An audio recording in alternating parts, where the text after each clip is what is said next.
Welcome to JPM PG College e-learning classes from Education Department, Class BA First Year, Paper Second, History and Development of Indian Education.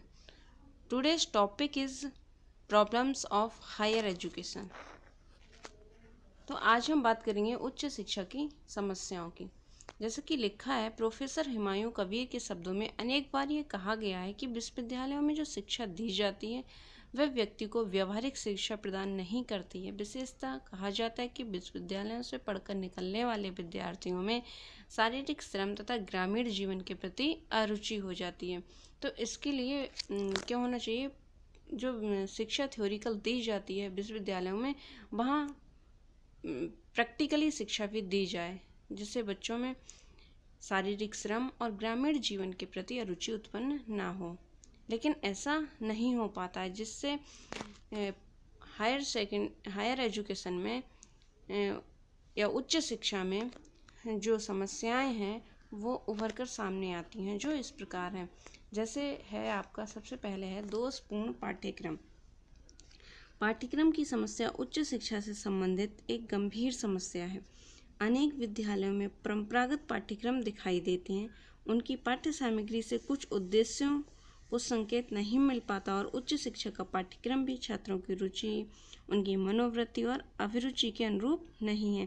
और NCERT इस संबंध से बिल्कुल अनभिज्ञ है कि किस विभाग में किस स्तर पर पाठ्यक्रम निर्धारित किया गया है। नेक्स्ट है सेकंड, विस्तार की समस्या। उच्च शिक्षा के क्षेत्र में पंचवर्षीय योजनाओं एवं विकास क्रम के अंतर्गत अनेक कॉलेजों तथा विश्वविद्यालयों की स्थापना की गई है। इससे दिन प्रतिदिन उच्च शिक्षा में विस्तार से अनेक दुष्परिणाम सामने आए हैं, जैसे शिक्षित बेरोजगारी है, आपकी अपव्यय तथा अवरोधन की समस्या है, और उच्च शिक्षा के स्तर में गिरावट, उपयुक्त शैक्षणिक प्रशिक्षण का अभाव तथा प्रवेश की समस्या आदि। थर्ड है शिक्षा के माध्यम की समस्या।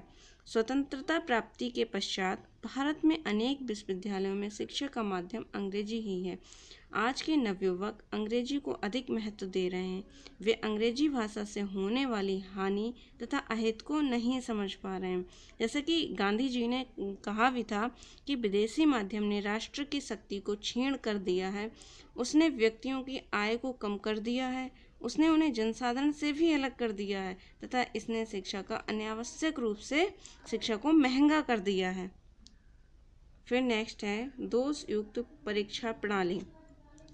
इसमें बताया कि आज उच्च स्तर पर जो परीक्षाएं होती हैं वो निबंधात्मक होती हैं। इससे छात्रों की योग्यता के संबंध में पूरी जानकारी नहीं मिल पाती। इसका कारण यह है कि इन परीक्षाओं में जो छात्र होते हैं वो रटकर उत्तीर्ण हो जाते हैं। जैसे राधाकृष्ण आयोग को जो हम पहले पढ़ चुके हैं, राधाकृष्ण आयोग ने कहा था यदि विद्यालय शिक्षा के मात्र एक विषय में सुधार का सुझाव दें तो वो परीक्षाओं के संबंध में होगा। फिर है अनुशासनहीनता की समस्या। इसमें है विश्वविद्यालयों में अनुशासनहीनता के लिए छात्र तथा शिक्षक दोनों ही उत्तरदायी हैं। प्रवेश को लेकर जैसे करते हैं कुलपति का घेराव, तोड़ फोड़ आदि घटनाएं घटित होती रहती हैं। परिणाम स्वरूप कॉलेजों और विश्वविद्यालयों को अनिश्चित काल के लिए बंद करना पड़ता है, जिससे पढ़ाई व्यवस्था जो होती है वो पिछड़ जाती है। और आजकल अध्यापकों से दुर्व्यवहार करते हैं बच्चे, और परीक्षा में नकल को लेकर होने वाली हिंसा, अनैतिकता, अनुशासनहीनता इसके ज्वलंत उदाहरण हैं। फिर है अनुसंधान की समस्या। आज भारतवर्ष में अनेक विश्वविद्यालय हैं जिसमें अनुसंधान की समस्या अत्यंत गंभीर समस्या है। इसका मुख्य कारण ये है कि आज विश्वविद्यालयों में पुस्तकालयों, प्रयोगशालाओं तथा कार्यशालाओं का अभाव है। प्रत्येक छात्र स्नातकोत्तर पास करने के उपरांत अनुसंधान करना चाहता है।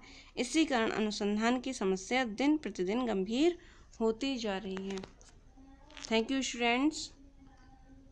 ये था हमारा टॉपिक उच्च शिक्षा से संबंधित समस्याएं।